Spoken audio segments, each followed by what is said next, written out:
Welcome to Play of the Day training, Creating a Plan. This video will cover the first step in using the Play of the Day app, which is creating a plan. This video will cover the following: entering plan details, adding tasks, employees, and equipment, assigning employees and equipment to task, entering plan time and quantities, and finishing/advancing the plan. The entire process will flow like this.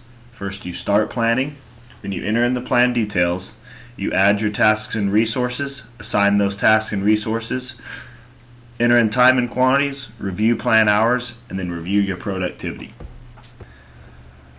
Alright, let's go ahead and dive right into the application. You start out by clicking the new plan icon at the bottom right of the screen. This is the first step to our new daily planning and electronic time card application. The first tab that we are brought to is the plan details tab. This is where the general information resides about the plan. Usually an individual is only associated with one project, but in some instances that individual could be associated with multiple projects.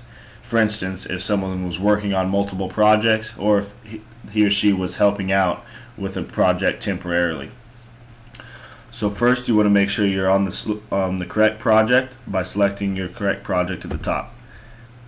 It is important to select the correct project because the drop-down list below are project specific. After verifying that all the information is correct, you can go ahead and move to the next tab.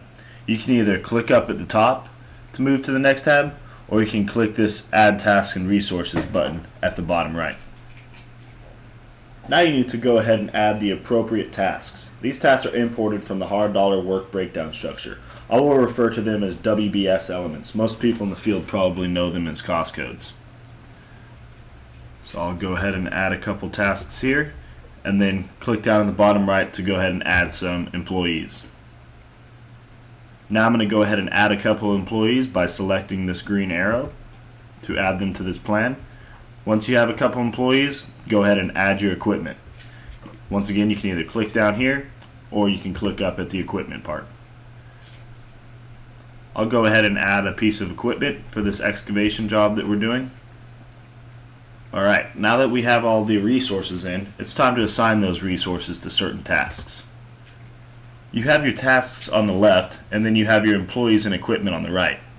If you know that only two of the people are working on this task, you can just click the box next to those two people's names to assign them to that task. Hit the next task icon to go on to the next task to assign resources to them. Notice that if you try clicking on an employee's name instead of this box to the left, it'll pull open a pop-up box labeled Quick View.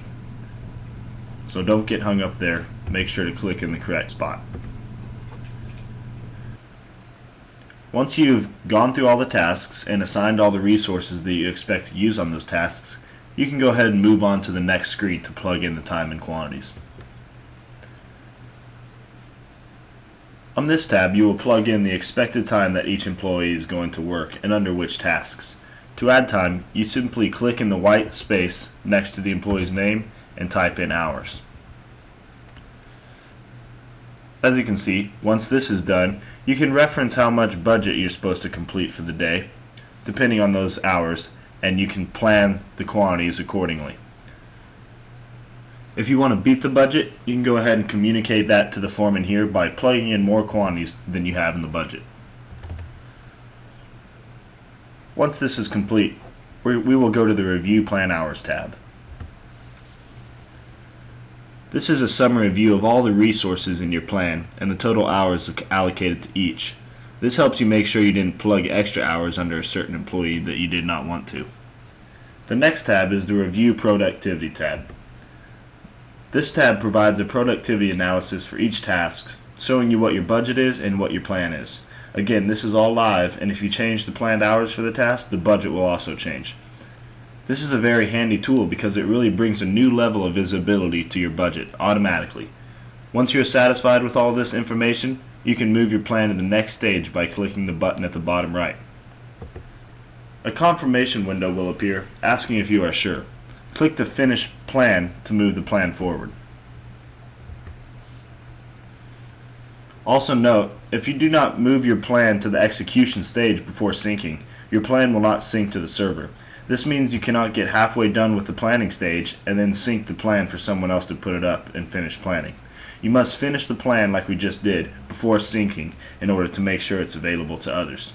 Once this is done, it'll take you back to the home screen and you'll see the plan that you just created in execution status. Currently my plan is labeled untitled. Now just hit the sync button for your foreman to receive the plan. If you forget to hit the sync button, the foreman will not be able to receive your plan. Once your syncing is complete, your foreman can sync his Play of the Day app, and he will be able to see that plan that you created for him. So in this video, we learned how to create a plan in Play of the Day app. That's it for this video. Thanks for watching.